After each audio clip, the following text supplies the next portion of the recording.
So with that, why don't we get started, and let me introduce myself. I'm Tom Jansen, your Scout Executive, and present with us will be Dean Menegas, our Council President, and Jim Kramer, our Vice President for Development. And I think, Dean, we've got you to do the first several slides. And so with that, why don't I turn it over to Dean? You'll see the first slide is just the title slide of the TAC Friends of Scouting, and you can see the patch for Unparalleled Scouting that is the base of the totem pole, that for a gift of $125 or more, you can qualify for the Scout Me In level and receive this nice patch. If you give it any other levels higher than that, you'll automatically qualify for this patch and any other patches that may be at your level. But with that, let's turn it over to Dean. And also, again, those of us just joining, please type your name in the chat. That's how I will track attendance this evening. With that, I'll turn it over to Dean, please. Thank you very much. And thanks to everyone for your investment tonight. We invest in different ways in TAC. We invest our energy, we invest our enthusiasm, we most importantly, we invest our time, and that's a big investment. And here we're investing time to learn about how we can encourage other people to invest their treasure collectively in what we're doing together. And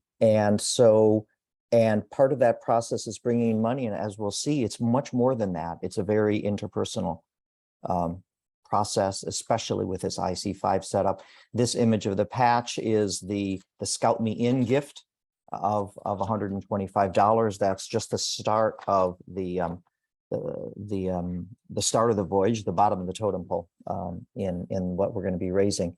We'll go to the next slide, please, Tom. And this is what's going to be discussed during the course of today. We're going to be discussing what FOS is, why it's important to your TAC scouting experience and the scouting experience of everybody else, even if they don't know it. And that's important, a part of what we're communicating to people. And the levels of giving and recognition. Importantly, how FOS fits into TAC's budget, so we all understand where the money is going, what it gets used for, why it needs to get raised, and then how to get other people to do it. So in the next slide, what is Friends of Scouting? And this to me is important for two ways. There's a couple really important words on these slides. One is opportunity, and the other is communicate. We're giving people the opportunity to contribute resources. We're giving people an opportunity to join together their passion and their resources. And that's a gift that we're giving them, because people can be passionate about something, but they don't know necessarily how to dive into it, how to really support it. Now, everybody we're reaching out to directly in IC5, almost everybody is already engaged. They've done it before, but we're giving them their ongoing opportunity to join their personal resources, financial resources, together with the wonderful things that we're doing to increase unparalleled scouting. The other thing is communicate. And this is actually an important part of the process.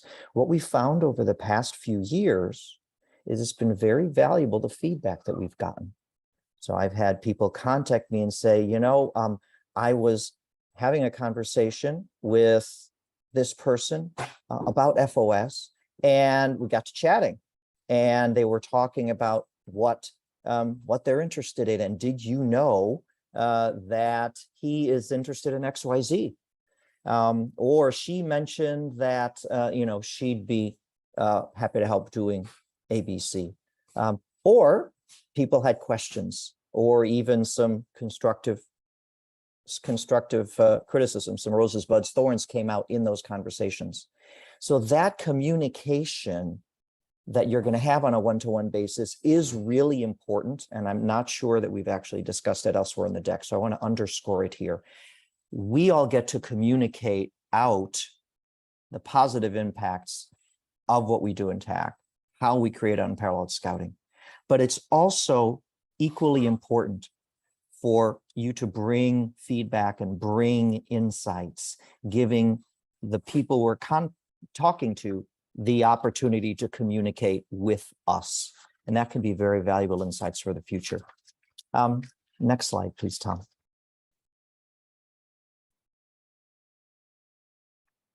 So it's important when before we get into conversations with people, it's important to think about where we're coming in, what we think. So why is TAC Scouting important to you? What makes it special for you and your family?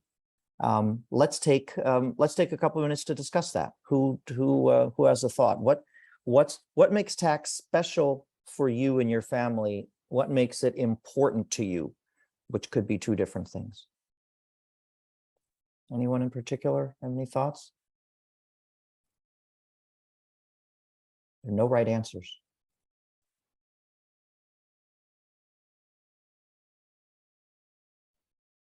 Dean, I John? think Mhm. for my family, it gave an extra moral compass in the framework of adventure, exciting new things to do, and for two of the kids, leadership opportunities.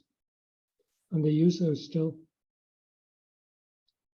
So that's one of the things that kept my late wife and I with TAC, even after the kids had grown up. John, I love that concept of an extra moral compass, and I haven't heard that before. That's a wonderful thought. It's almost like one of the 10 essentials in your life backpack. There is that moral compass that this program gives people. Anyone else? So this isn't one specifically for my family, but I know for many families, especially those that have come stateside over to Transatlantic Council, for the youth, it offers a certain level of continuity in their life. For a lot of youth that are involved in the program stateside to come over, they're having to deal with a lot of cultural, just getting used to the culture of, the area that they're now in, and scouting remains a familiarity that, while might have some differences here, on a large whole is the same program. So it just brings that little bit of home with them as they get used to their new location. Garrett, that's so true. And what you're saying reminds me of something that I heard on several occasions as a Scoutmaster. Over the course of time, I had several parents come to me over the years and say,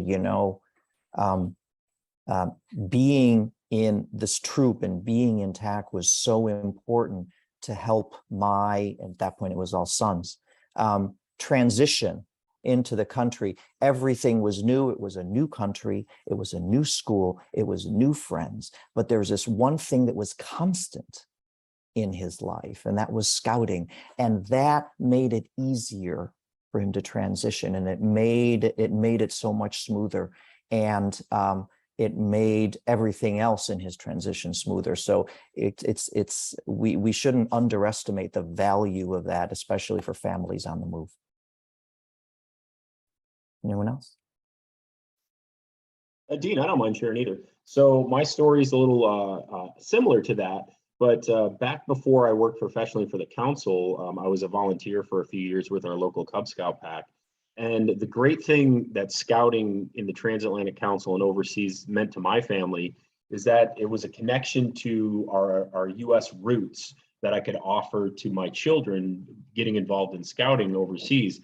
Whereas, in living as a transplant for honestly raising my kids entirely overseas, we didn't think that we would have that option until I noticed one day that there was a scout hut on our base and it had contact info. And my son, I thought it was a great way to connect him to that same culture that I grew up with. So it's a blessing to be able to do that at our military bases, international schools, wherever we offer those diplomatic mission type units. It's a great thing to still bridge back to our U.S. roots. So true. Thank you. Anyone else? Dean, for me, it's twofold. One is virtually anything and everything that we do in Transatlantic Council is international. And, I consider myself globally minded, world minded, and I think it's important to be able to have that. And then secondly, for me, growing up in the 80s and 90s in TAC, when we were greatly supported by the U.S. military, I have two members of the family who are in the military, and I just have an utmost deep respect for the military. So just that background, that connection, granted, the support we get now is different than when it was then, but we still get it, and we still have members that are connected to the military. So for me, those were the reasons why it was important then, but even now, probably more so as an adult. Yeah, and Joshua, that's a great point about the internationalism. And some of us who are, lifers or quasi-lifers in TAC, or abroad, we almost take that for granted.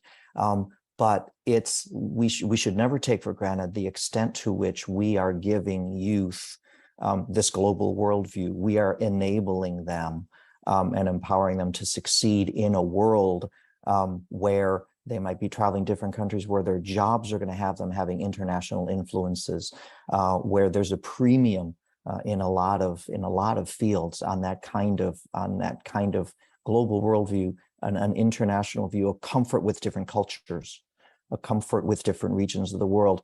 And for so many of the scouts that we serve, that's really new in their lives. And, that's a tremendous thing that we give people. And for so many of us on this call, that's been an important thing. I feel just like Joshua does. I mean, it's international every day, which is for me been a passion since my youth.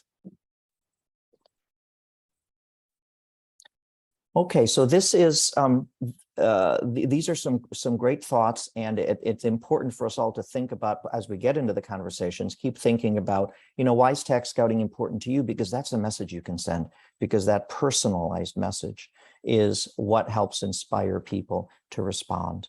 The next slide, Tom, please.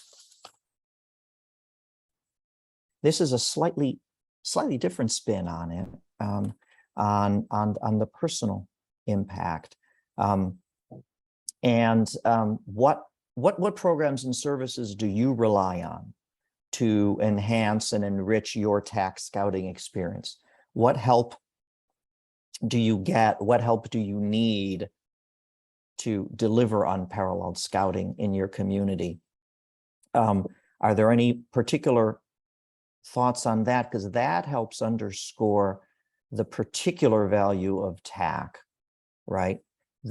Because I've found time and again in speaking with people on Friends of Scouting, they will not understand. They'll understand scouting. They'll understand the unit level. They'll be strong supporters of it, but they won't really understand the whole value of the structure above the unit level, and importantly, how the council level also supports the district level.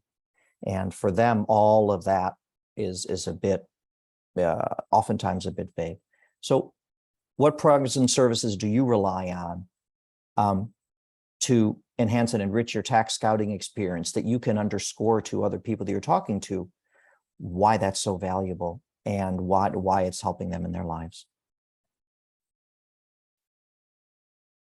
Anyone in particular? What are your favorite parts of scouting above the unit level that really the TAC really brings to your experience?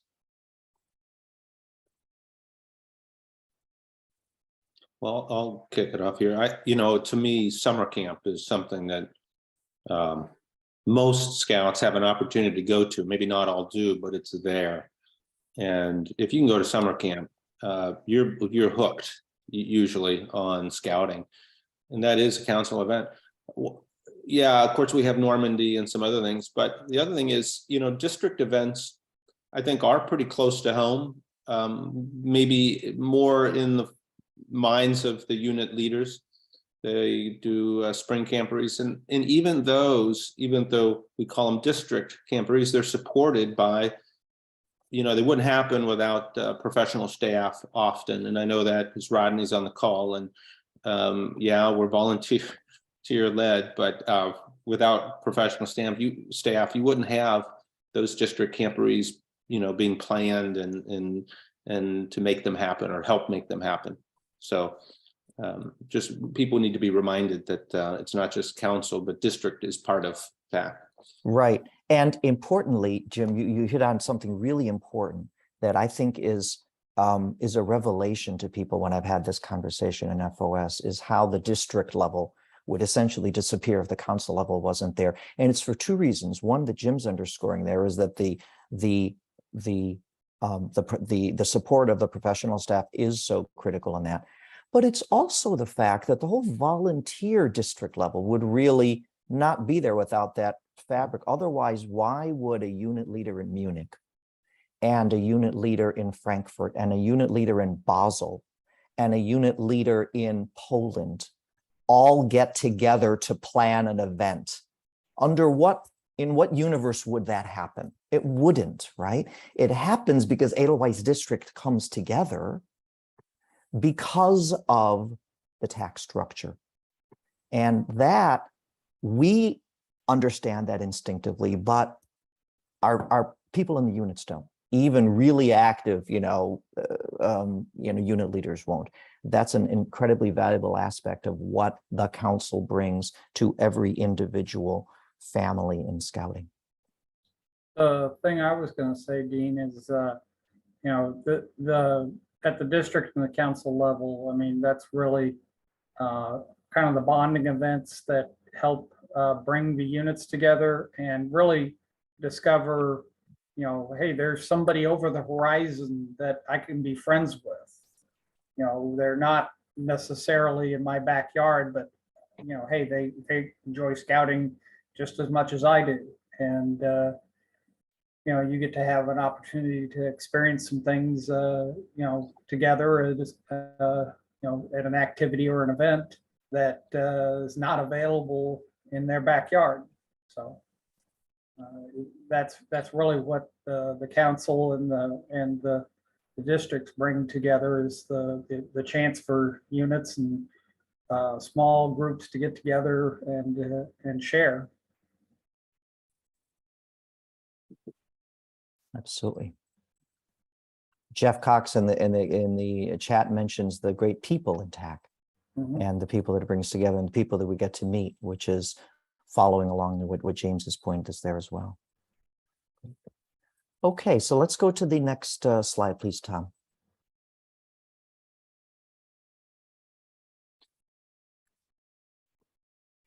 So the next question we ask ourselves is what the positive impacts of TAC Scouting are. The positive impacts for individuals, the positive impacts for their communities. These will be more instinctive to you. We have, it's important we always remember the great aspects of our program that aren't as obvious to people. The outdoors comes to people quickly, merit badges do. Oftentimes I have to remind people that we have the best youth leadership training program anywhere. That in itself is enough should be enough for a lot of families to join us.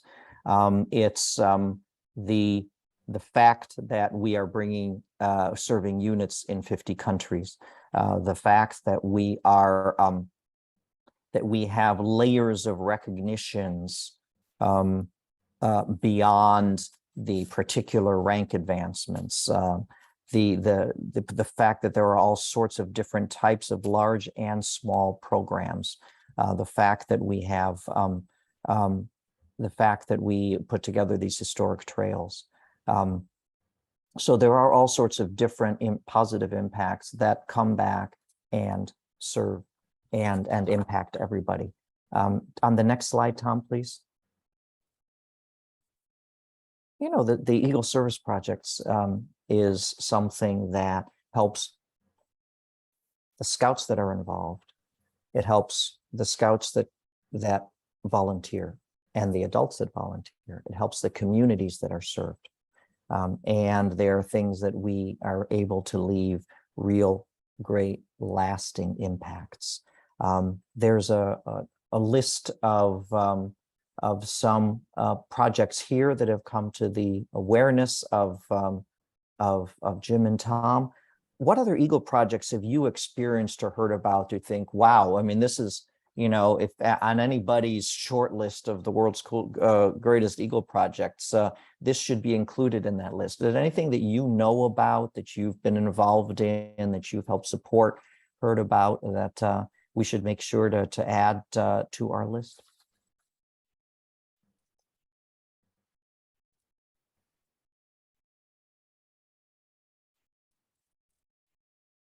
I had, I think I told you about this when we were in Rome, the opportunity to help a young man who, this was when COVID was first kicking off, and they were looking for a way to coach life to Eagle scouts there in Switzerland. And I was in Germany at the time and coaching them online.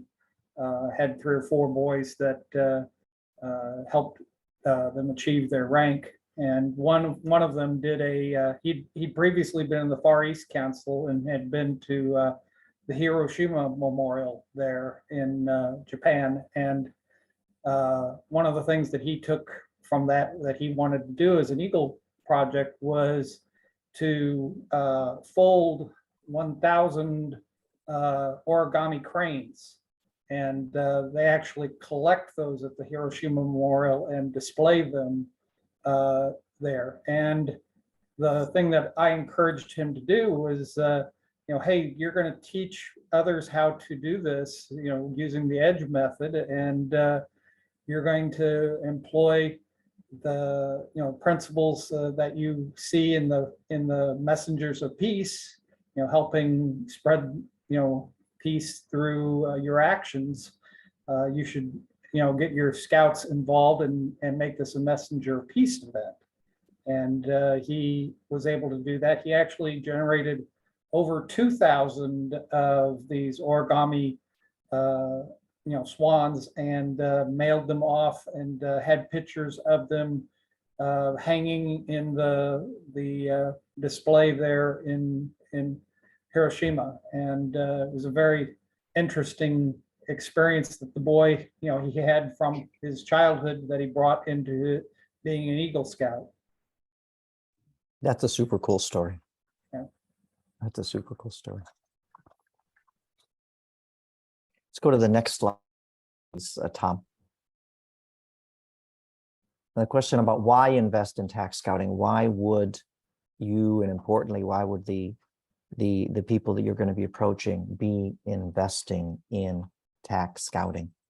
And I think for me, a good point is that it helps extend your influence. It helps extend the donor's influence beyond the immediate scouting community that they're able to impact directly on a daily and weekly and monthly basis.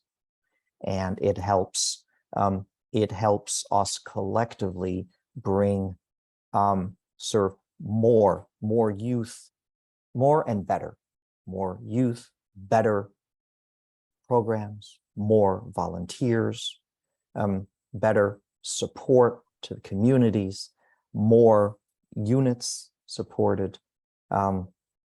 So a lot of what we do, we could do more of, and we can do better.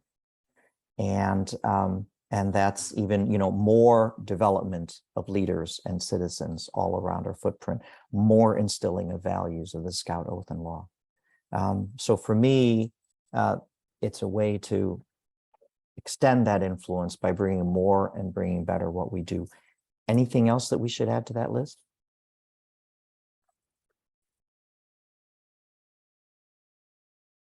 Why invest? Why should the person that you're going to be giving a call to invest? Dean, I think maybe it's there, but in many cases, this is us we're talking about, the PACs, they either, in my case, they were my own, was my own son. And for many of the people in TAC, it is their own children, it's their families. So we're helping ourselves as well as helping others. So it really is very close to home for nearly everybody on the call. Okay, well, that's what I have in my slides. Thank you, Jim, for the opportunity to serve TAC in this way, for the opportunity to serve Friends of Scouting in this way. I'm excited to be doing this, following this trail with all of you over the next 3 months. Thank you, Dean. Thank you, Dean. And we'll get over to Jim Kramer, our Vice President for Development, who will go through the next set of slides, and then I'll carry us through the end on how you actually make a gift and some practical questions. So Jim, over to you. Yeah, so Dean kind of shared why TAC is so important to us and to families all around our council, and how it impacts the lives of people. And I want to just share more of the nuts and bolts about how we actually plan to raise the money to be able to do all these wonderful things that that TAC can do if TAC is funded. So I think everyone on this call probably is already familiar with our FOS campaign from last year. We've set the goal at $300,000 total, which is 3 months between December, January, and February.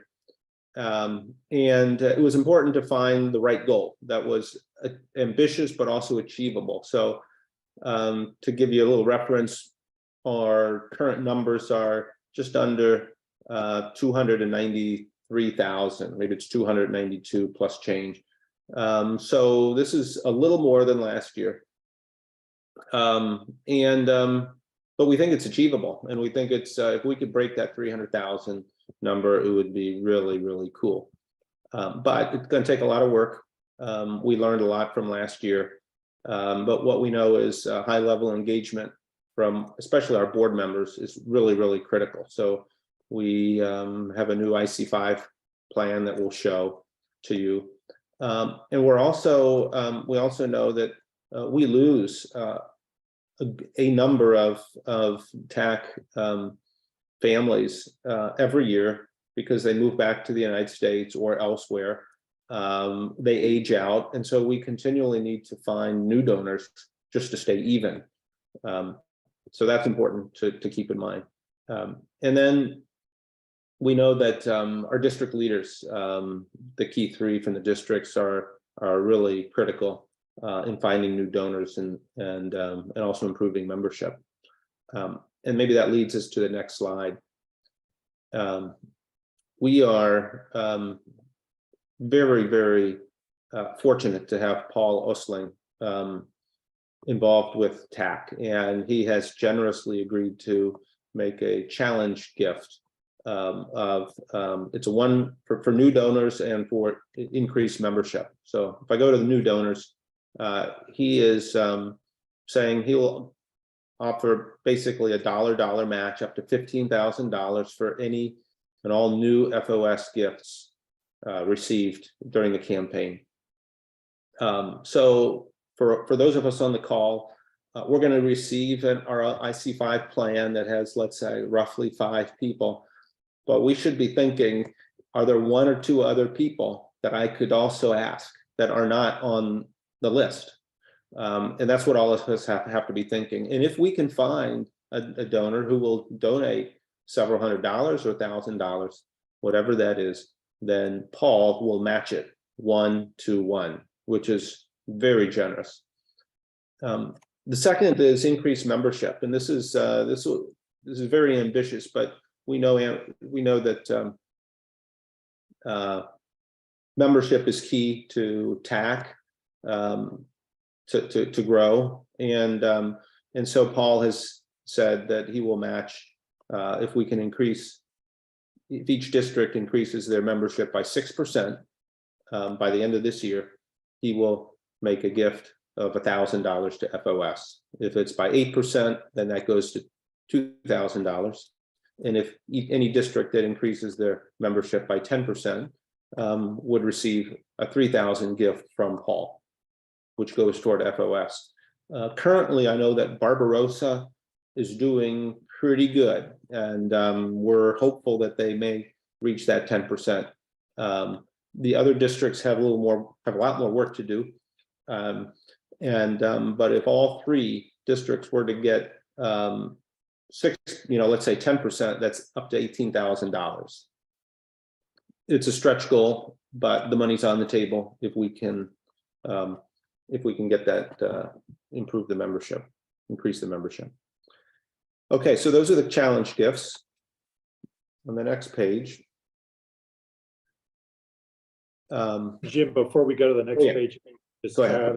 add a new gift is defined as someone who's never given to TAC Friends of Scouting or just did not give last year. So if you know of someone who gave 2 years ago, 3 years ago, last year, but they just didn't give in 2022, then they're considered a new donor and they would qualify for the dollar for dollar match. So I just wanted to clarify what, how we define a new donor. It's anybody that has not given in 2022.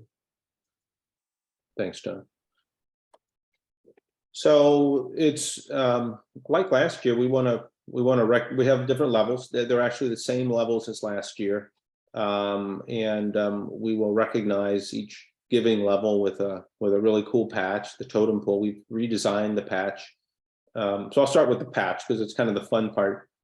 We got some feedback that we wanted to make the patch more TAC specific, not just generic to BSA, but TAC specific. And so we have the scene from Africa, the Sahara, the Colosseum. We have Kenya, Berlin, and so these really, something you're not going to find anywhere else except for a TAC. So the top level is the $2,000 level, which is about $200 a month for 10 months. And then for each level down, we have a corresponding patch, the 4 scouts level. And we say scouts, one scout is $250 per year. So at the 4 scout level, it's the Coliseum, which is $100 a month. And some people prefer to think of how much the gift is per month. Others are okay with just the total amount per year. At the $500 level, we have, which is $50 a month, it's the Kenya patch, and then the one scout level is $250. There is the Scout Me In level at $125 or $12.50 a month, and that's basically where we hope most people can reach that level, but that's a half of a scout essentially. In addition, so if you were to give $2,000 and also recruit 5 or find 5 people who also give, then you would receive the entire totem pole, which includes the eagle patch on the next page. The eagle patch, or I should say the IC5 eagle, I think is something we hope everybody on this training, because everybody in the training here is an IC5 volunteer who should have 5 volunteers under their name, should, and we hope earn this eagle patch. It's important, and I know we know this from last year, you still have to go onto the website and register your name. Otherwise, we won't automatically know that you have found those 5 people. So it's important to do that. Now, on the next page, you'll see the IC5 structure. Think of it as a pyramid. Last year, you'll recall we had campaigns for each of the districts, plus the community and the board. This year, it's really one campaign, and we've organized ourselves such that we have 3 majors. Those are Tom, Bob Schlusser, and Joshua Dick. And then we have 12 captains. Some of you who are on this call, I am a captain myself. And then all the above are also volunteers. So we have roughly 57 of those volunteers, and and that helps us cover about 300 total donors. If I go to the next page, I wanted to explain what each of these positions do. So the majors are working very closely with Tom and Dean and myself, with Bob Schlusser and Joshua, and we're basically providing overall leadership, working in the background. But we're also we have already recruited the 12 captains, and are supporting the captains to recruit their 5 volunteers. And the captains are finding the volunteers, basically asking the volunteers, getting them to commit, helping them understand what the job is. And then once we kick off, and then also inviting them to this training. So I noticed we had 12 people in attendance today. So that's maybe that's just a little less than a quarter. So if we have 4 days, we hope that every day we have a dozen or 15 people on the call, and on average, then we'll have all 57 volunteers be trained, and that is our goal, that everyone gets trained. The volunteers, though, that's where the action happens, and that's why it's highlighted in that yellow or highlighted color there. The volunteers are the ones who actually are asking the donors. Before we make the ask, and I think we're going to cover that a little later, it's important to really listen to the donor, understand what's important to them, because that might help us tailor, the discussion to what TAC actually does that is important to them. First, we have to understand what they like about TAC, what they'd like to see in TAC.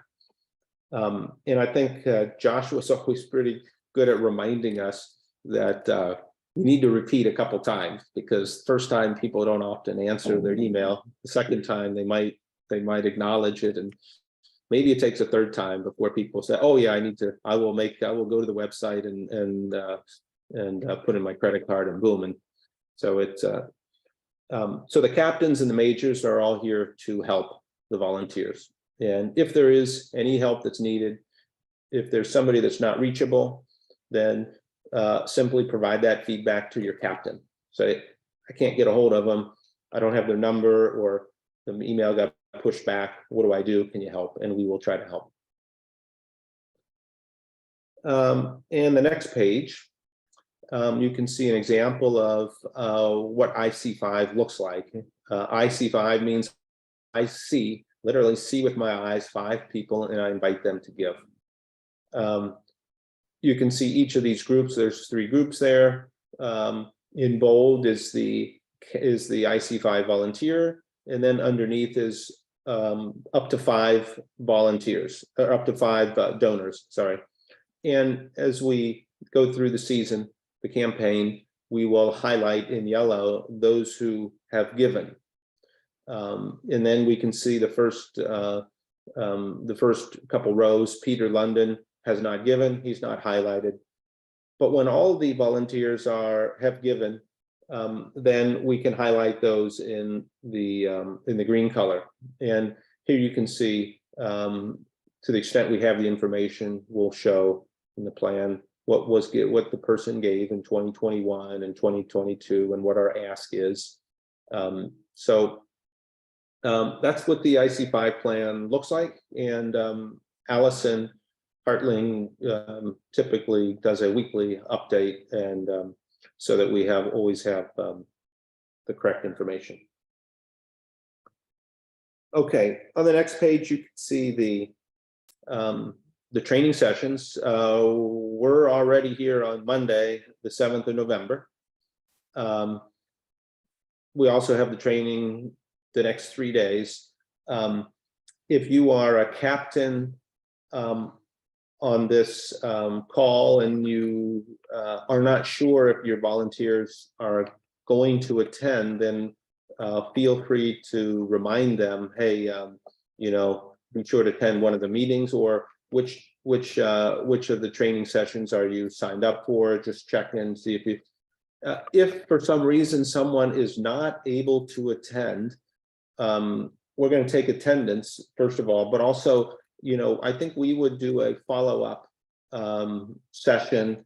Perhaps it's a short one-on-one session, but we want to get everyone trained. If there's a reason they can't attend this week, then we will figure out another way to do it in the next couple weeks.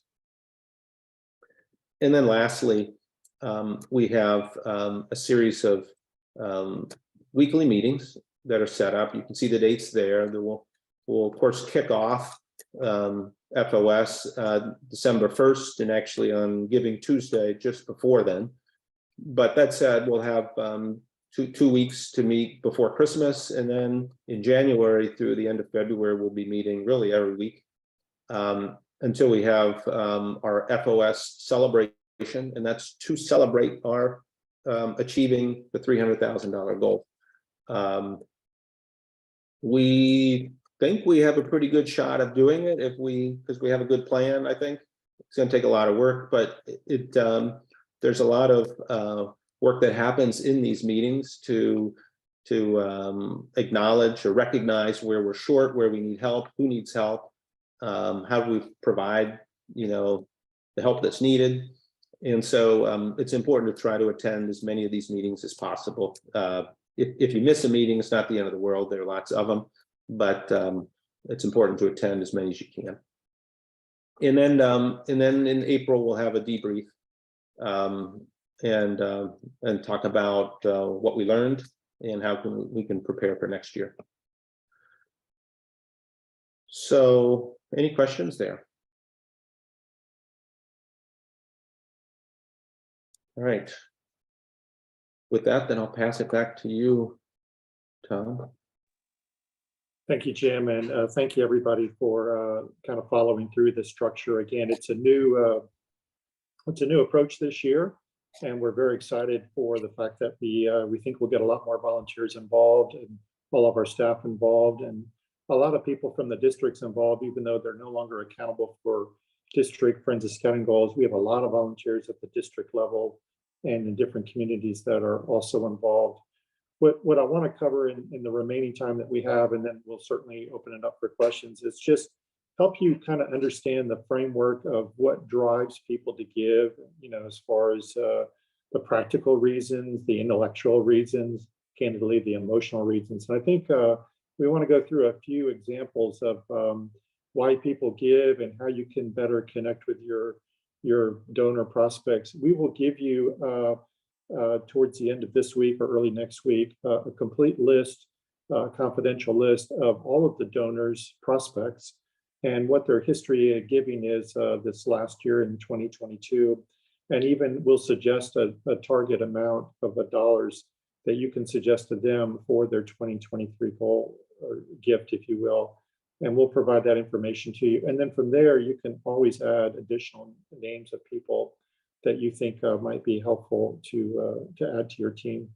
So here are some reasons, though, why people give, and it's important that you understand that. You probably know maybe why you'll make a gift at some point, and we do encourage you to make your gift first before you invite others to give. It's a lot easier to invite others to give if you've already made your gift, because then you can use language like, hey, I'm raising money for Transatlantic Council Unparalleled Scouting, and I'd like you to do what I did. And then they're going to naturally ask, well, what did you do? Well, I made a gift to Friends of Scouting, and if you want, you can reveal the amount. You don't have to, but just the fact that you're encouraging people to participate at whatever level they're comfortable with is really important. A lot of people will be, you can see the thing highlighted, a lot of people are more engaged when whatever information you share with them via text message, email, WhatsApp message, or candidly a conversation, whether it's a phone call or a Zoom brief conversation, what have you. The more personalized you can make it, the more likely they'll be engaged and the more likely they'll make a gift. And so, but reasons why people give is they have confidence in TAC Scouting. They have real clarity on where the money goes, and we'll talk about that in a minute. They understand the value of their investment, or they feel a connection. And most people don't give to Scouting. We like to think that, oh yeah, we're a great organization, and yeah, if I just make a pitch to have someone give to Scouting, they'll give. Actually, they'll give more so to the people that ask them. And perhaps the charity this month is Transatlantic Council Scouting. Maybe next month it's some other organization they also volunteer with. But a lot of times it's that personal connection or that rapport that you have with individuals that you're inviting will make all the difference. Whatever visible impact you can show them, and Dean covered a lot of the positive impact. The fact that we're in 50 countries, we have a variety of programs like historic trails, the impact of Eagle Scouts, and then also just showing gratitude for the gift that they make. I think it's important that you understand some of the giving motivators. These are some other ones, though, more so like, what does that really mean? And so here's some examples that you can use. And by the way, this PowerPoint is online on our Friends of Scouting page, so you don't have to write it all down. You can pull it off our website right now if you want, and it's both available in PowerPoint and PDF format. So whatever is your comfort level.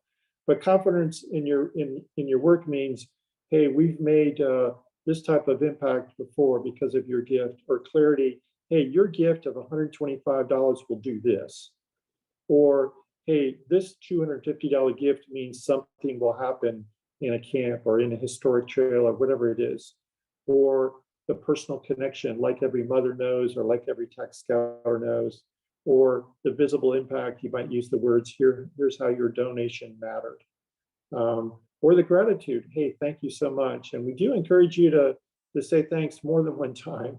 You don't have to overdo it, but have some sincerity and have some gratitude for the fact that someone is either considering a gift or in fact that they've made their gift. And while they'll make their gift online, once you invite them, a personal thank you, it makes all the difference in the world. And you can always interact with us at any time, any of our key staff like myself or others.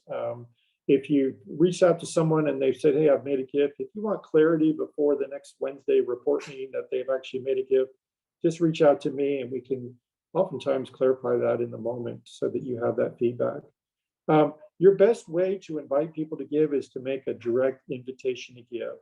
And so if it's a possibility that you can do it face-to-face, awesome. Or if you can do it on Zoom like we're doing right now, that's important too, or a phone call. That type of interaction, that social interaction, where you're having voice-to-voice conversations, or perhaps seeing each other, maybe even in person, is really valuable. But we want to give you also some opportunities to make a pitch, electronically or via email, and we'll show you kind of how to do that. And again, this whole presentation is online on our website.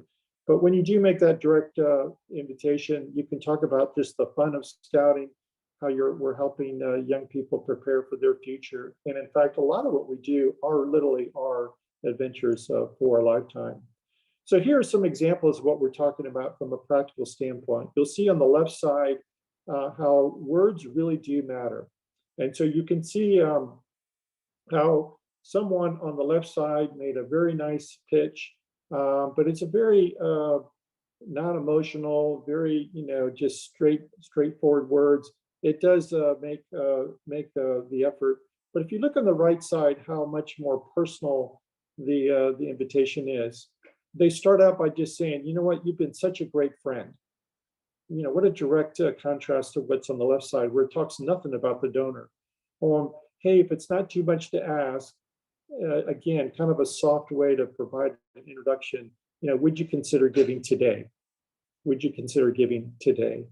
So again, you can look on the right side where those personal touches and those adjustments actually led that donor over time, those individual donors for that charity, their gifts went up 58% just by changing a few words. So again, think about how you can make a personal touch, that words do matter, that if you can reflect and invite a conversation, even in writing with your donor prospect, it's going to make a big difference. Here's another kind of framework, though, of how you can do it. What we call the 5 steps to an effective Friends of Scouting invitation. Let's say if you're going to do it by email. And so this is a framework that we were suggesting you might want to follow. And first, introduce yourself, and then explain just a brief moment in a sentence or two. How did scouting change you? How did TAC Scouting change you? And then maybe go on in a little bit detail on what you learned in scouting, and then conclude with, because of Scouting, because of TAC Scouting, this is what happened to me. And then, and only then, after you've kind of explained all that, do you want to then provide that introduction to give? So let me give you an example. I'm not going to read you all the words, but this is from Dan Coberly, who's on our board. And this is how he wrote a pretty lengthy email, but it made a huge impact on every donor prospect that he approached. He started out by just telling them people a little bit about who he was, because in most cases, the people knew who he was. They had no idea that he had such a rich background. And so you can see how in the 1960s, when he was a pre-train in the US Panama Canal Zone, that's when he had his first fork in the road in his life. And he was pressured to join a gang because of different situations growing up. So he talked a little bit about himself, growing up in this case. And then he explained how Scouting changed himself. He got an invitation to join Scouting, and there was structure, there was fellowship, there were standards, there were unselfish leaders. And Scouting brought a touch of America to him living overseas. It was a constant. You heard about some of that earlier, TAC providing that moral compass, that continuity, that constant that Garrett mentioned, the USA roots that was also mentioned, the international and global view that Joshua mentioned, the connection to the US military. So again, Dan explained, how did Scouting change him? Think about how you might answer that question in your own mind.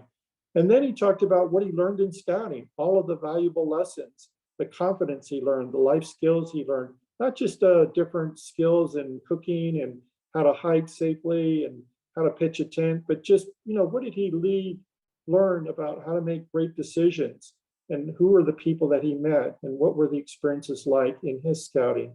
And then later, he then starts to have a soft introduction to an invitation to a Friends of Scouting gift by just saying that, hey, because of Scouting, these are all the amazing things that happened in my life. In this case, he became a Distinguished Eagle Scout. He was recognized in the U.S. Army Public Affairs Hall of Fame. It just made a huge difference in his life. And so think about that for a moment. And then only then does he then make, towards the end of his email message, does he say, that's why I'm writing you to invite you to donate to TAC Friends of Scouting. Here's the link. Feel free to call me if you have any questions, and thank you so much. So again, you can see the invitation. It's very personable. It's very congruent with the fact that he built up a rapport with the donor first. And again, this he sent out via email. You could put parts of this in other messages, in a series of text messages, in a series of WhatsApp messages, where maybe you don't want to put that lengthy of a message, but over a series of a few text messages or WhatsApp messages, you could do something very similar. Here's another example where the language on the left side and the right side for a case of making a pitch is almost the same. The only difference is they started out their message with, "Hi, Jeff." They used a person's name. So they didn't take a canned email like maybe off of our website training, but they actually invited the person by first name. And you can see on the right side, by doing that one change, 270% more in funds raised. That's a lot of money, just by taking the time to personalize whatever message that you might in writing make. So keep that in mind. Don't just boilerplate, cut and paste. If you do, that's okay, but use the person's name in the email right at the beginning. I think you'll see quite a bit of a difference.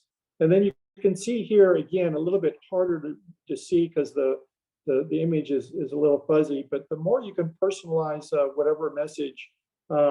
Here you can see a message. The title of the message is not about the campaign of the Carrying Bridge to Charity, but literally the title of the message is, "You amaze me, Jeff."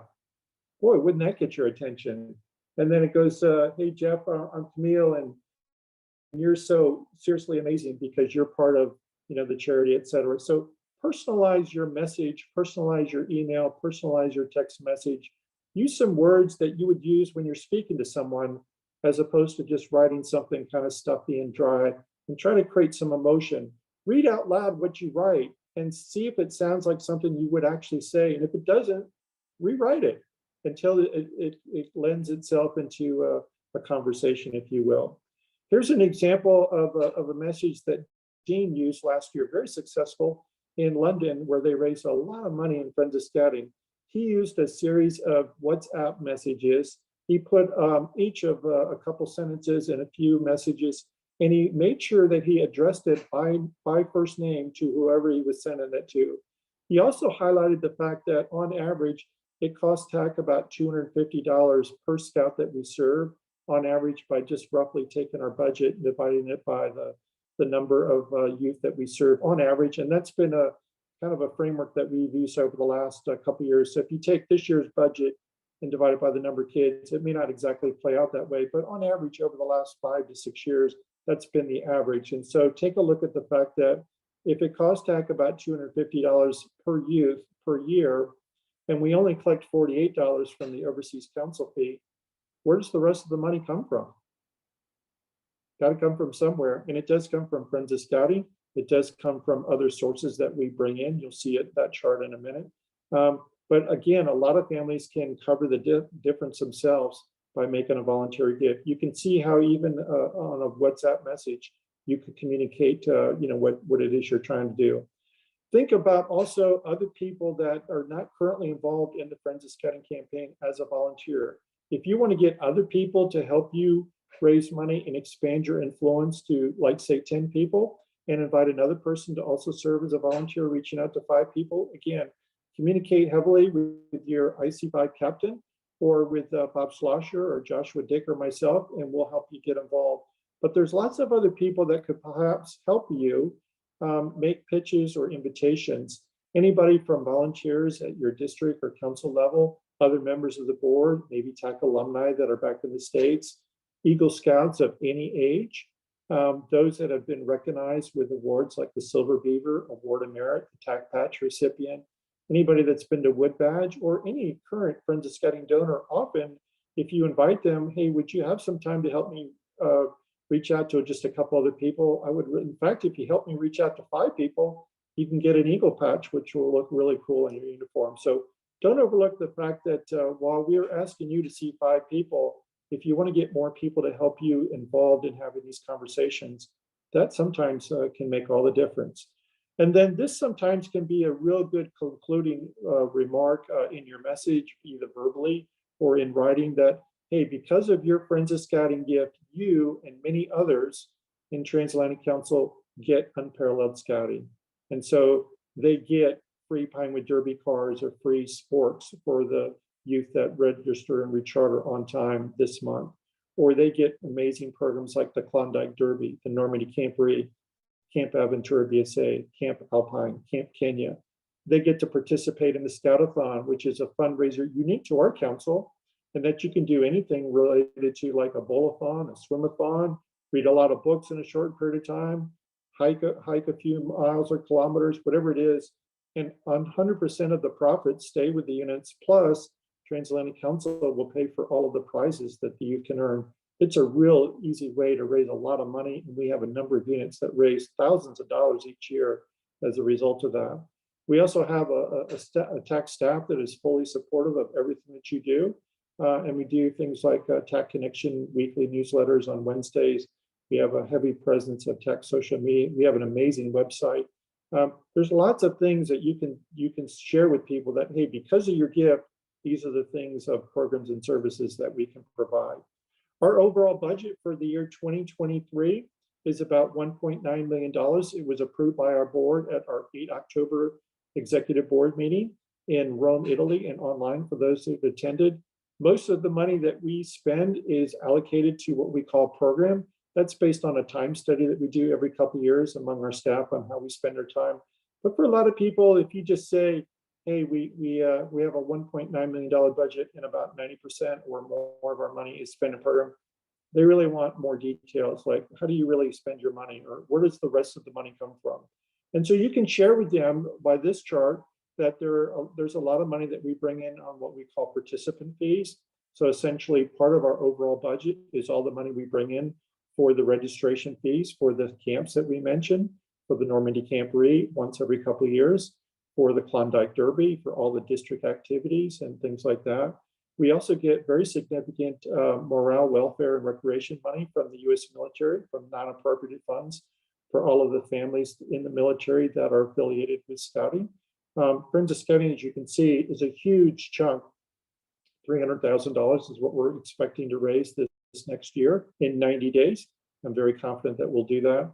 We also get a lot of money from our overseas council fees. Every youth and adult that registers each year in TAC Scouting pays $48, as part of that experience. And there are many other ways that we raise money, but Friends of Scouting, you should know, is about 15% of our overall $1.9 million budget. Another way, though, you can explain to volunteers or donors when they ask you, well, how do you really spend your money? Could you just give me if I give you $250 or $1,000, how are you going to spend that money? I think a lot of times people can understand this a little bit better. Our budget is no different than a school board budget or a faith community budget or any other significant nonprofit budget where we have a lot of stuff that we provide and a lot of services we provide. And we employ a few people year round and many through the season of a summer camp to be able to provide the programs and services that we offer. So you can tell people that we have 8 staff members that are based in a variety of countries. We also have a number of seasonal staff that we employ and in many cases pay, both in Switzerland, Croatia, and Kenya. We also just buy a lot of stuff. So we provide accident insurance on a secondary basis. We provide primary liability insurance, which is in millions of dollars for protection for all registered adult volunteers. We do a lot with Safe Scouting. We have a lot of patches and program offerings, trainings and conferences, roundtables. We do a lot on social media and the website. We organize a lot of units. We already this fall have recruited well over 800 new families into Scouting, and that takes money and time. So if you want to explain to people that their gift goes to support people and stuff, sometimes people can understand that a little bit better. So here, from a practical standpoint, as we get a little bit past the top of the hour, we've got about another 25 minutes or so, depending on how many questions you have. I want to just run through the website, a couple screenshots, and then we'll stop sharing the screen and answer any other questions you may have. But this is the website that you go to. TAC-BSA.org is our home webpage.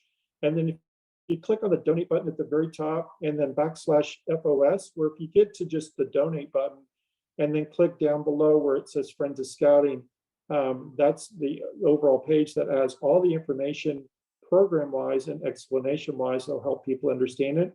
And then when you get ready to give, you just want to go to the Give Now button in this area right here where it says Give Now. That's where you want to go. And then once you do that, you'll come to the giving portal, which is our online giving portal that will have this image, and we'll talk about the different levels of giving. And so as an individual donor, and you'll hopefully experience this yourself before you ask anyone else, the first bit of information that it asks for, because again, all of our giving is securely done online through a secure portal. We do not collect any credit card information. We don't store any credit card information. We don't store any donor data anywhere in our system, but we pull it from other sources that are in a very secure environment. So the first part of the donor experience is just the individual. They can provide their name and their email, their phone number. If they work for a company that might match their gift, they can indicate that as well. And then they indicate their mailing address that's attached, to their credit card. And then here's a couple examples of how people can give. A lot of times people may want to make a one-time gift. And so here's an example there, which they would click the button one time as opposed to monthly. And then they would click the dollar amount that they would select. In this case, in this example, the donor selected $1,000. And then you can see down below, it already calculates that, hey, $1,000, you're going to impact 4 Scouts at, $250 a month. And then you can see on the right side, as they continue to indicate, their credit card information and their expiration and all of that information, you can see how it calculates the fees. You can also see how under the word gift amount, it says transaction fees. It defaults to where we'll pay that. But many donors, if you tell them that, hey, if you want to make additional gift to cover the credit card fees, we're delighted if you choose that. And so you can see in this case, the donor at $1,000 said, yeah, I'll give another $30 so that TAC doesn't have to pay my credit card fees. And so their actual gift is $1,030, and that's automatically calculated based on the dollar amount that they're giving. And then here's another example, though, and we always encourage you to have this conversation maybe first, and that is to include monthly giving for a couple of reasons. One, it's not such a painful process to make a gift of one time of maybe a significant amount, and it does allow donors at any capacity to make perhaps a larger gift overall. So here's an example of a person who said, I'm going to click the monthly gift. I'm going to select the button that says 10 months. I could select 9 months or 8 months, but I'm going to do 10 months because I want to get one of those series of patches. And then under the gift amount, I don't like any of the choices for monthly.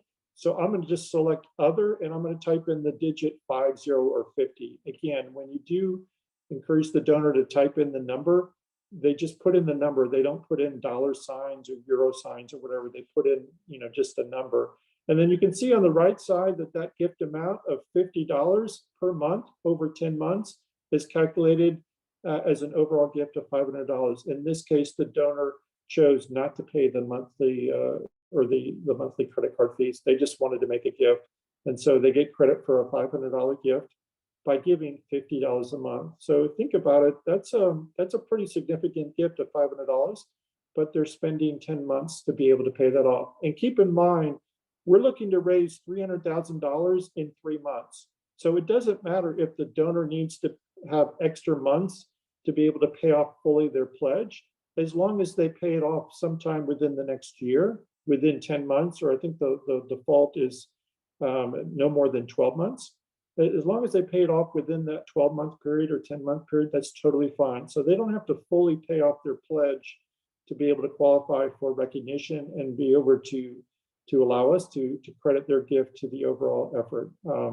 And so just be aware of that. And then down below at the bottom of any choice, whether they make a one-time gift of $1,000 and cover the credit card fees, or they make a $50 gift monthly over 10 months and don't cover the credit card fees, make sure you tell the donors they've got to click that button that authorizes the actual gift in the box, and then they click the Give Now button. And they need to do both to be able to validate the fact that they've actually made a gift. And then they'll get an instant confirmation of their gift via email, and they'll be able to have that for their records. On our TAC website, at the very bottom of this tac-bsa.org/donate/FOS, is a lot of resources is available to you now.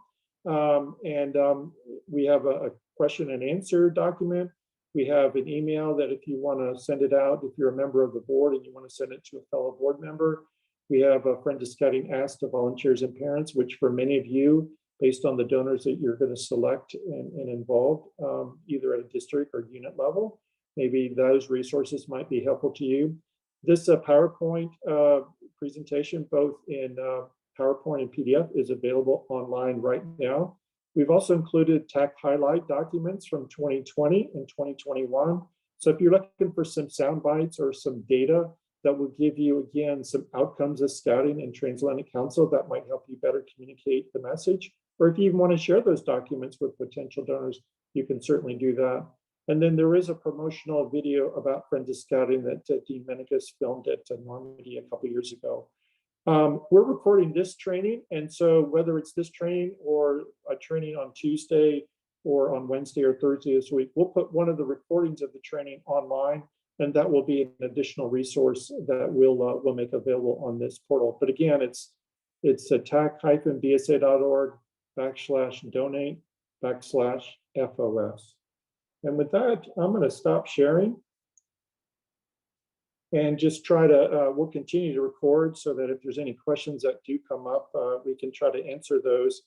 But we hope we've given you enough information to be able to understand fully why perhaps you might want to make a gift, and also then invite others to give. As I said, over the next week or so, we'll send you the actual list of donors. Keep in mind that a lot of that information is very confidential, so it's not designed to be shared with others other than yourself. But as you get ready to invite others to give, starting on 1 December, we invite you to know what the actual history is of the donors that have given in the past. And if you want more than a 1-year history, just reach out to us and we can certainly share that information with you. Keep in mind too that on the 29th of November, which is the Tuesday following Thanksgiving, is designated as Giving Tuesday. We'll have a message that will go out to all of our current donors, as well as to many in the TAC landscape, as a way to invite them to make their gift now, a couple days before December. And we do hope that that will generate hopefully some significant giving. And then certainly anytime now between now and 1 December, if you want to make your own gift to better understand the giving portal and try to play around with it before you actually make your gift, we invite you to do so. And then on 1 December, we invite you to start inviting people for sure. There will be a lot of donors that will want to make a year-end gift or will make a gift to get advantages of tax write-offs. And again, they can't deduct any pledge, but any payment that they make between now and the end of the year, they can deduct as a calendar year 2022 gift, even though it will count in the 2023 effort. We're looking to raise $300,000 in 3 months. So on average, we've got to raise about $100,000 in December, another $100,000 in January, and another $100,000 in February. And I think all of those amounts in those months are very doable. I actually think we'll be ahead of that pace. But if you want to, bear that in mind as you receive invitations from us or information from us. Also, I have not yet set out the Zoom links for the report meetings in December and January and February, but I will do that at the end of this week once we have a better sense of who all's been trained and who else we need to provide that information. But we'll get all those Zoom links out into your email next week at the latest, so you'll have that information. And then you're very welcome to attend any of those meetings that you would like, or if you just want to keep in touch with us via email and keep in touch with your volunteer captain, who is responsible for communicating with you results and things like that, we're delighted to have you involved as much or as little as you can. The main thing that we would like you to do is make a commitment now to better understand Friends of Scouting. Take a look at the resources currently on our website and get familiar with them. If you need to watch the recording of this training or any other training recorded later this week, please feel free to do that, or even share that with other donors if you want, if that's helpful to you. And then aggressively, when December 1 hits, or even when Giving Tuesday hits, we certainly welcome you to get off to the races and to invite people to give, and see if you can't get your 5 people confirmed even in the month of December. There's no need to go out 90 days if you can do these outreaches to people, within a week or two. For some of you, you'll find donors will maybe ignore you, and that's okay. So sometimes a few follow-up gifts request over a period of time is very appropriate. I know sometimes, one approach alone sometimes doesn't do it, especially if it's a person that you've never met before. And that's where I think trying to have a Zoom conversation or a phone call might be very helpful. So with that, we'll pause, and Jim and Dean and I will try to answer any questions that people may have. And again, thank you all very much for your time this evening and being available to receive this information. And again, we'll pause for any questions that people may have. Hey, Tom, it's Jeremy. I had just 2 questions or 1 question, 1 comment. A couple of slides back, I think, when you're talking about the credit card fees, like the $30 or whatever, I think you said was there an ACH option where you could, it was only like $1 or something like that? Yeah, so there is an ACH option. So if people want to actually take money out of their checking account or savings account, that is another option available. And the fees for that are a lot less than credit card fees. And so that is certainly an option as well. There is a third option where people can make just a pledge and not make any payment at all.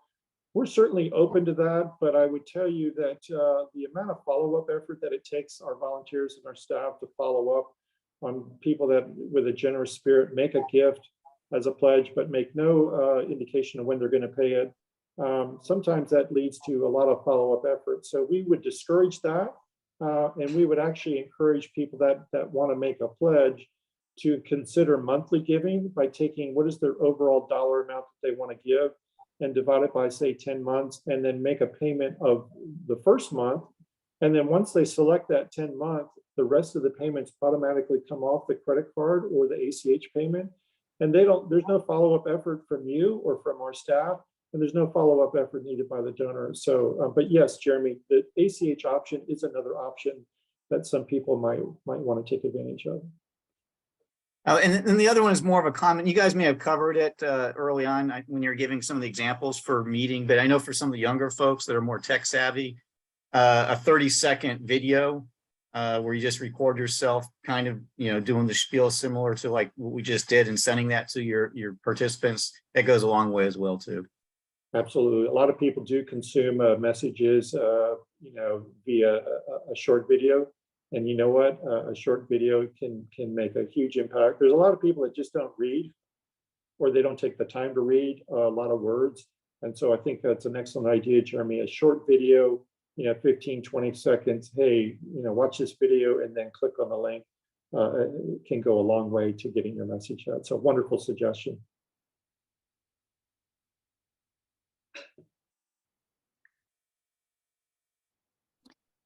Tom, I have a quick question for you and Jim, something that had not occurred to me until just today. When we go as IC5 volunteers and ask people to give, and we were looking at the list, and it shows that this person gave $500 last year, and so I'm being suggested to ask them for $500 this year. Should I be asking them for $500, or should I be asking them for $500 or more?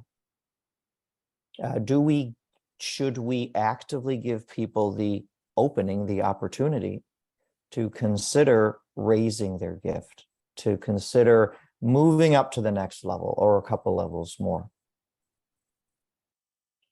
Yeah, I think it's a great observation, Dean. So when you get the document that has a list of all the donors, to include those that are the 5 that were suggested for you, there will be a suggested ask that is designed to conservatively keep people at that same level, or in some cases, like you might see some donors that have given, say, $350, and we're going to suggest they may want to consider that next level at $500. But yeah, if someone's given at $500 and you see the suggested amount is $500, and you just think that they might be able to give more, if you just want to suggest, hey, would you like to give $500 or more? Or if you even want to be bold and say, have you thought about a gift of, $600 or $500? In other words, give them a choice as opposed to just asking them for a gift. And oftentimes people will, with that invitation, they won't be insulted. They'll actually be flattered. And in many cases, they will respond to the higher number that you give them. So great thought again, Dean.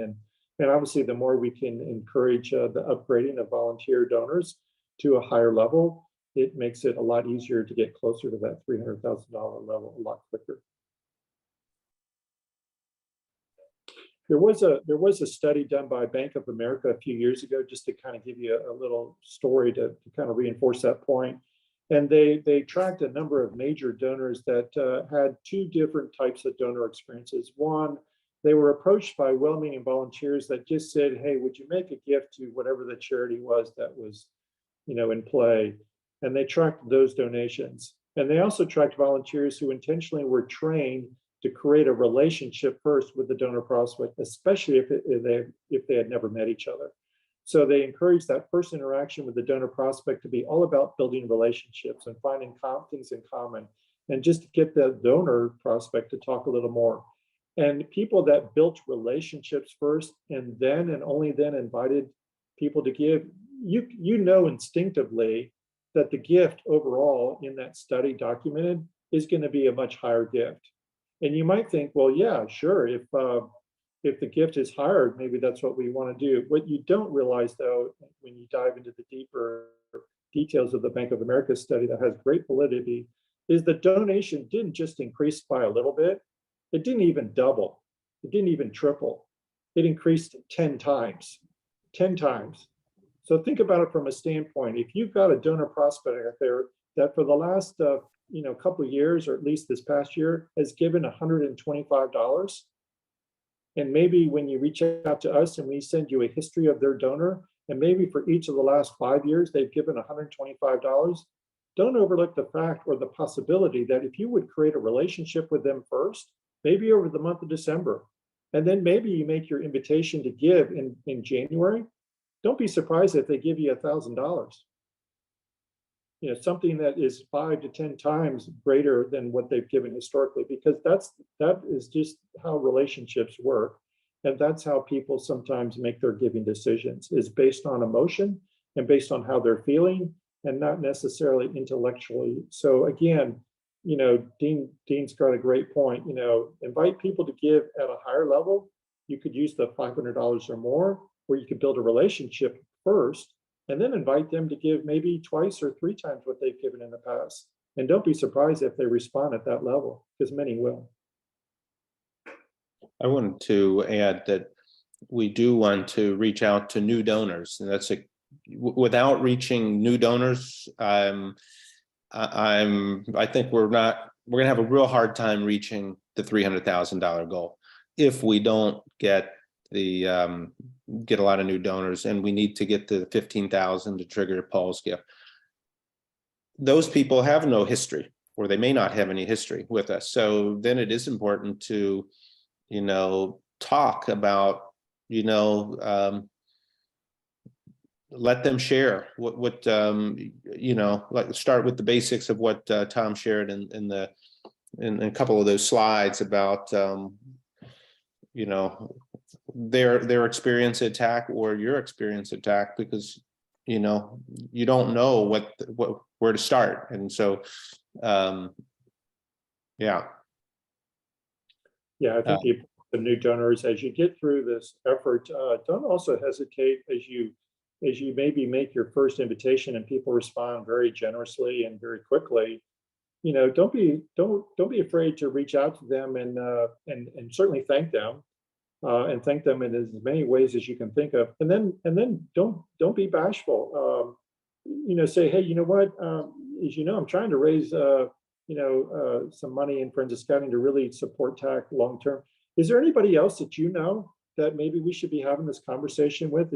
And by the way, any new donors that we reach out to that make a gift, they're going to be matched dollar for dollar up to $15,000. Is there anybody else that in your circle of friends that you think we should be inviting to give to TAC Friends of Scouting?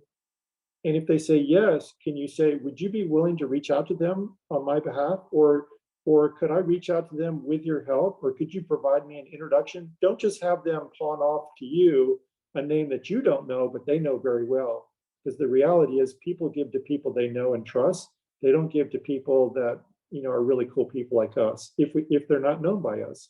So the importance of relationships, the importance of thinking about new donors, especially with the Paul Osling match, that's a lot of money that he's making available to us, but we got to earn it by reaching out to new people. And again, a new donor is someone that just didn't give in 2022.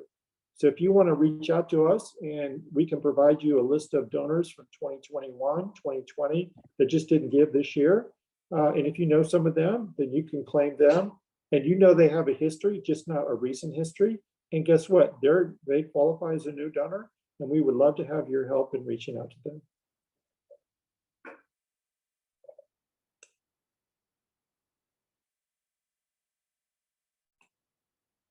I thought I'd add, if the conversation is going well, feel free, and somebody's excited as a new donor, and new to TAC, then invite them, if it seems appropriate, invite them to Normandy. We have a Normandy event we're planning next spring, 2023, but invite them to Normandy 2024. So you're invited. Come with me, camp, attend the Eagle ceremony on the beach. You're not going to see anything like it in the world. And bring them into the, let them experience that. So if they want, but let them be invited.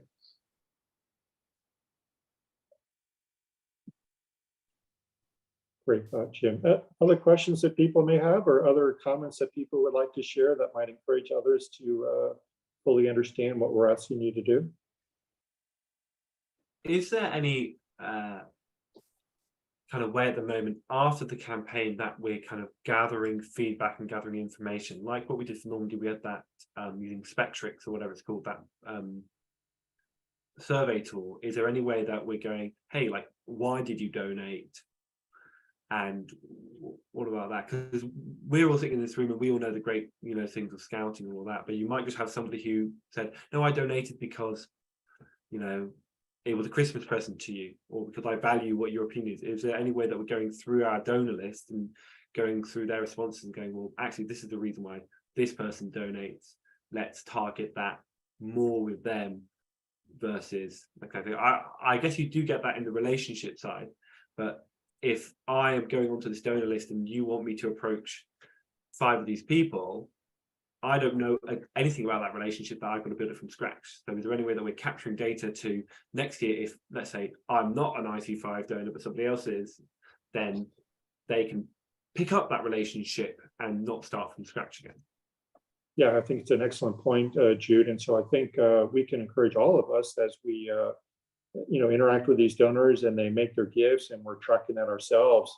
We as an IC5 volunteer should really kind of track that information or share that or save that email or text message so that we can have a better understanding of who our donors are. And then in the off season of scouting for Friends of Scouting, which is everything from March 1 through the end of November, which is 9 months, we hope to be able to find a very robust program of communicating with our donors and giving them constant, frequent feedback on, hey, because of your gift, this is what we're doing in TAC Scouting. And because of your gift, this is what we're still doing in TAC Scouting. And thank you so much.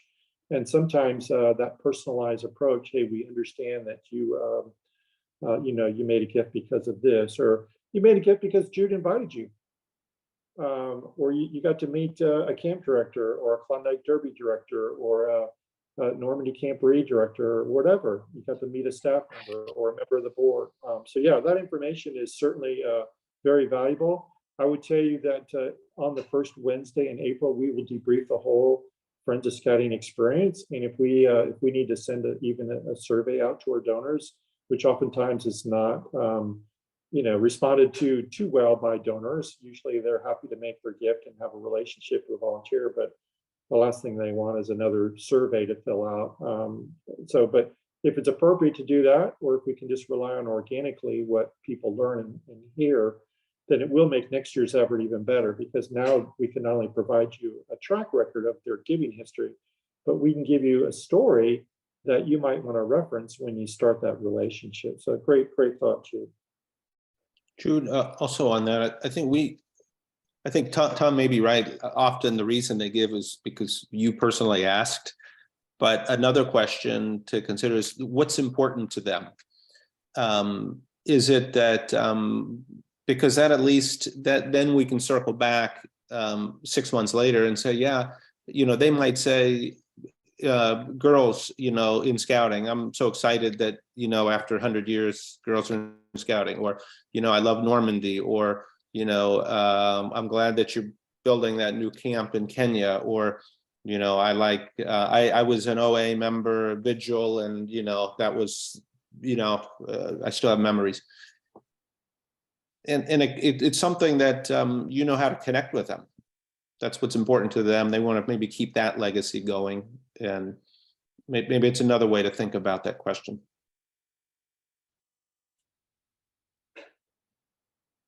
Hey, this is Jeremy again. I think actually Jude does bring up a good point, though, and maybe it's too late for this particular campaign, but maybe having something like when they are giving that says, hey, why are you giving? And list like all those options that you did, because that just might actually get them to give more. If you say, hey, I'm giving because of Normandy, I'm giving because of, Kenya, girls in scouting, the laundry list of things, I want to give back, whatever it is. So then that way, the next campaign we have will actually have that data, if you will. And it just, when you look at it and you kind of just do a summary, people will check maybe all of them, maybe they'll check 3 of them. At least it reinforces that they're, making the right decision. Yeah, it's a great follow-up thought there, Jeremy. And we'll see. I know the giving software that we're currently using doesn't have that feature built into it, but maybe there's other ways that we can capture that data so that we can continue those building relationships, because the relationship building really is the key. And that's why the whole idea of the IC5 is to not overburden you. In fact, beyond just seeing 5 people, we really want you then to get more volunteers involved so that you're limited to just seeing 5 people. And usually 5 conversations over time, you can remember pretty well, and you know what really connects with those individual donors. But that might be something like, even if we just edit the spreadsheet, that might be really good, because Jeremy could, let's say, connect with somebody and they've expressed that they really enjoy the camping side of it, and then Jeremy could go, oh well, here, look, we've got a great relationship, but I'm also going to connect you with Jude, because he's the camp director and for Alpine, and I'm sure he'll talk to you more about all of the great stuff they're doing there. And that almost feels as an extra personalization on top of just saying, hi Jeff, hi blank. It's oh, I know somebody, I'll connect you to them, that kind of networking stuff. So maybe that's something maybe we can't implement it massively on this campaign, but on a future campaign, go, we're going to try and tie you up with, we'll go talk to, they're really interested in about the venturing program. Well, we're going to copy in James, and James can talk about the venturing and what he wants to do with venturing in TAC, and what his kind of plan is for the kind of growing of that program. Or they're really passionate about Cub Scouts, or they're really passionate about the sustainability and environment and what Scouts are doing for that. So it's just connecting and linking people to better. It would still obviously have that IC5 system, and that's your main link, but it's an extra kind of, well, then I can provide some more information specifically about how your $250, $500 donation has positively impacted summer camps. And Jude, your comment really reinforces one of the early slides that Dean shared, which is Friends of Scouting, we're not just raising money. We'll raise $300,000. We'll probably raise more than that. But the other thing that is equally important is it's a conversation, it's a relationship building. So we want to listen to our donors, and you as an IC5 volunteer want to listen to your donor prospects and understand what is it that they have to tell you. They're gonna, if you give them an opportunity to share feedback, they will do so, but only if you have that opportunity provided by you. So ask those questions that we asked you early on in the training. Hey, tell me what's important to you in scouting. Tell me how you got involved in TAC Scouting as a family, or tell me what scouting means to you, or what information or programs and services would you like to learn more about? Because I have access to a lot of amazing volunteers that can provide you follow-up information about our camps or our training or our Normandy Camporees. So again, the important part of Friends of Scouting is we're not just asking you to invite people to give, we're also asking you to communicate with these donor prospects, and that means listen to them and try to encourage them to give you feedback, even way before you even invite them to give. In fact, maybe you're building so much of a relationship, at some point they're going to say, was there a reason you called me? Because I haven't figured it out yet. And then maybe that's your pitch to make an invitation to give or make a gift to Scouting. But it's important, I think, your comments well taken, Jude. Friends of Scouting is all about not just raising money, it's about communicating with donors, the Transatlantic Council story, but more importantly, what is their story? What's important to the donor? And so be sure to listen to that as well. Jude, I had a couple of cases where I was speaking to someone I'd never met. Maybe they were from the United States. They had no idea that they could go to Camp Alpine or to go to Kenya. And they're like, oh, I've been to many camps around the world. And I'm like, yeah, you could do that. You could go to Normandy. And I forwarded information back to them. Now, I don't know if but these are just, they're planting seeds. Oh, maybe in 2 years I'll go to camp, Kenya or wherever. And I felt like it felt good for me because, now I've given them something that they value, and as opposed to me just taking their money. Hey, they're interested in a camp. They may have a life experience coming over to Normandy in 2 or 3 years or something. And so we helped each other out, I think. I felt good, for sure. No, I fully understand the idea that our relationships make it a lot easier to be able to donate. I mean, I've got my problems with Friends of Scouting, and I have for a very, very long time. And there's a lot of kind of issues I take with it, which Tom and I have had very interesting and discussions about it. And that's the same across everything. We hire staff And the biggest kickback we get from our summer camp staff is we get the next generation come in and we get great recommendations, and then we take that and we move it on. You know, at the end of the day, KISC is a location. It's a great location, but it is just a location. That is not what makes summer camp special or all that. It's the people in the program that make it really special. The program's good, but people make the difference and make it better. For my just headspace, the IC5, is that just board members have been chosen to be that as volunteers, or was there some kind of like selection process, all of that? Like, I don't know. I got an email saying you should attend this training, and I've done it this time. So what process did we say, you're going to be an IC5 or not? Or was it just all board members are IC5 by default, or executive committees by default? There are a lot of board members that, like yourself, Jude, and James, and Jim, and Dean, and John. Many board members. Joshua, Jeremy, on our as a council member at large. So there's a lot of people at that level. There's a significant number of volunteers that are not on the board that are serving as district volunteers. That a year ago were responsible for a Friends of Scouting goal within their district. They're no longer responsible for that dollar amount. And so of the 57 volunteers, 36 of them have some type of district affiliation. So the vast majority of volunteers as IC5 volunteers are district volunteers, or are district volunteers that also maybe have a board commitment, but they really affiliate with their district first. So there was a significant selection process. We looked at all 300 historical donors in 2022, and we tried to identify volunteers and donors that, one, had given, and two, might be willing to not run a whole campaign, but be willing to make their own gift again, which they already have done in the past, and be willing to reach out to 5 people. And so that was the selection process. And candidly, there were some that we identified that told us, no, we can't help you out. We're just not available, or that's just not my sweet spot. And we're okay with that. And so we're still actually recruiting some of the 57 volunteers in this effort. But the vast majority of them were selected because of our research and our relationship building. And so there was a deep thought behind every single one that we identified. And will we get access to who the captains are and who the IC? Absolutely. Yeah, you'll have next week a chart that will list everybody and the structure behind it. And you'll also get a data that will give all the donors that you're being asked to solicit and invite, and what their historical giving was in 2022. So you'll have the rest of that information next week. Cool.